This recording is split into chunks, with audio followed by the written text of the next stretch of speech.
حضرت مسلم موعود فرماتے ہیں کہ حضرت مسیح موعود علیہ السلام ایک مالن کی مثال بیان فرمایا کرتے تھے۔ فرماتے کہ اس کی دو لڑکیاں تھیں، ایک کمہاروں کے گھر پہ آئی ہوئی تھی، دوسری مالیوں کے ہیں۔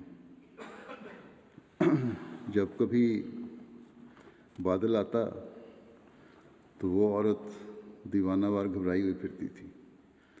لوگ کہتے اسے کیا ہو گیا؟ وہ کہتی کہ ایک بیٹی نہیں میری رہی۔ کیوں؟ کہ اگر بارش ہو گئی تو جو کمہاروں کے ہاں بیائی ہوئی ہے وہ نہیں رہی، ان کا کاروبار ختم ہو جائے گا، اور اگر بارش نہ ہوئی تو جو مالیوں کے گھر ہے وہ نہیں رہے گی، کیونکہ بارش نہ ہونے کی وجہ سے ان کی سبزیاں وغیرہ نہیں ہو گئیں۔ تو بہرحال اگر ہو گئی تو کمہارن کے برتن خراب ہو جائیں گے، اگر نہ ہوئی تو سبزیوں والوں کا سبزی نقصان ہوگا۔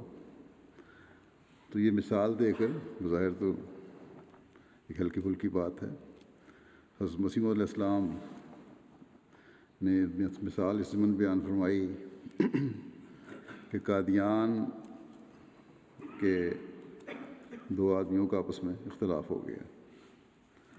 دوستوں نے انہیں سمجھایا، لیکن دونوں نے یہی کہا کہ نہیں، ہم نے انگریزی عدالت میں جانا ہے،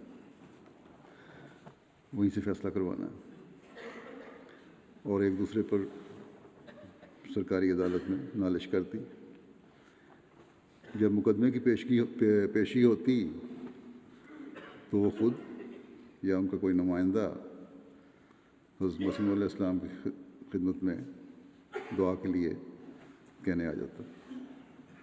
حضرت مسیح علیہ السلام فرماتے تھے کہ دونوں میرے مرید ہیں اور ان سے تعلق بھی ہے، کس کے لیے دعا کروں کہ وہ ہارے اور وہ جیتے؟ میں تو یہی دعا کرتا ہوں کہ جو سچا ہے وہ جیت جائے۔ آج کل بھی یہی حال ہے، جب احمدی ایک دوسرے پر قضاء میں یا عدالت میں کیس کرتے ہیں تو دعا کے لیے بھی ساتھ لکھ دیتے ہیں۔ تو ایسی دعا کے لیے کہنا ایسا ہی ہے جیسے بارش ہونے یا نہ ہونے کا معاملہ ہے۔